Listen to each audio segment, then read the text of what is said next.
Welcome back. I'm Melisa Idris, and with me today is Dr. Joseph Henrich from Harvard University. We're talking about the collective brain, and just before the break, you talked about how the brain can shrink, right? I want to get your thoughts on where you think technology can play. Does technology have a role in growing the collective brain and also in, I guess, avoiding it from shrinking? Sure. So technology is crucial because different kinds of technologies allow us to have interaction with people who are further and further apart. So one of the studies I've done in a book that's forthcoming is looking at how in Europe during the early modern period and into the Industrial Revolution, European cities were becoming more interconnected. So they were growing, but transportation costs were declining so that people could travel more readily between cities and trade knowledge and information, and easier to send letters and all that kind of thing. Okay. And then as you get new transportation technologies, the same kind of movement continues, and eventually you get phones and telecommunications and that kind of thing. But what about the internet, say? I mean, the internet, Google, for instance, it doesn't means that we don't have to remember things, right? All the smart technology that we have at the moment. Does that mean that we're using less of the collective brain, that we're remembering less, we're passing less information between each other? Well, I think the internet really, it interconnects us more, and it allows us to trade more information. Now, of course, people do increasingly rely on their phones and other technologies to store information, but you can just think about that as our own brains getting extended, and then using our brain power for other kinds of things. So we've long been relying on cultural technology. So writing, the printing press, the development, as I mentioned, the development of writing, and back into history, even the earliest accounting records seem to be ways of kind of externalizing memory. Right, okay, so you're just putting it down at least so that you can remember, and this is all part of the whole institutional memory. Yeah, and so having a record. And so if you think of these as part of culture, the idea that culture's been shaping our biology has probably been going on for hundreds of thousands of years. How has culture been shaping our biology? Well, so my favorite example is the evolution of fire and cooking. So as best we know, fire is developed over 1 million years ago. And then we begin cooking our food, and this is a kind of external digestion. So what we see in human fossils after this is that our stomachs shrink, our teeth get smaller, our big jaws that were used for grinding food get smaller. And because now we can cook and cut things, so we sort of process food externally. So how does the collective brain affect our biological evolution?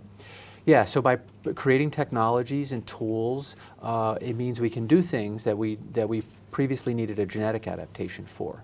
So for example, just our muscles are weaker and our bones are thinner, less dense than chimpanzees. So a chimpanzee of the same size is 5 times stronger than say, a 150-pound man and a 150-pound chimp. And that's because we have projectile weapons, we have cutting tools, and so our system invests more energy in our brains to do cultural learning, to acquire and store all this information, and puts less into our physical abilities. And how many years of evolution are we talking about? Well, so in my book I make the case that it probably goes back about 2 million years that we had some amount of cultural capacities. So we first began to develop fancier tools, knowledge about where to find underground tubers, knowledge about where to find water, things like that. And then eventually fire. And that this has been shaping our physiology and also probably driving the expansion of our brains. So the more information is cultural, the better you have to be able to look out into the world and watch others and learn that information. And so the name of the game becomes being a good cultural learner. Also communication systems. So we learn language, so the tools of communication, by watching others and learning from them. And then you're going to get a growing repertoire of words and grammatical tools, and then as a learner you've got to acquire those. Do you think that we're putting enough emphasis on the importance of being good cultural learners in today's day and age? Well, I think that what's often underappreciated in policy debates is the importance of sociality. So that so much of what we need to do is to make people more social, more cooperative, and more trusting in strangers. So when you're allocating, say, policies to create better integration, say, between ethnic groups, you're actually making a policy that's pro-innovation. Because the more those groups interact, the more likely new ideas, whether it's a new recipe or some new type of technology, can come out of that interaction.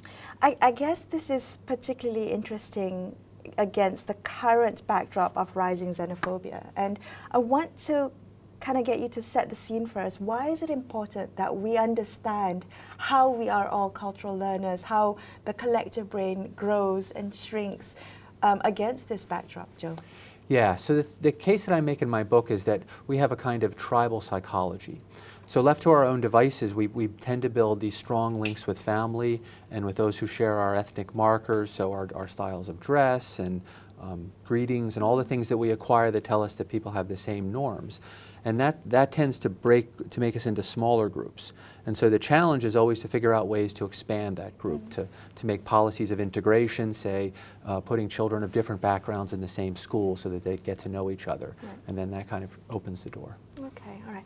Well, talk to me a little bit about how we can ensure that everyone has access to the collective brain. Because, you know, the reality is that in Malaysia, there is unequal access to the collective brain, to the Malaysian collective brain, through education, through social networks, through opportunities.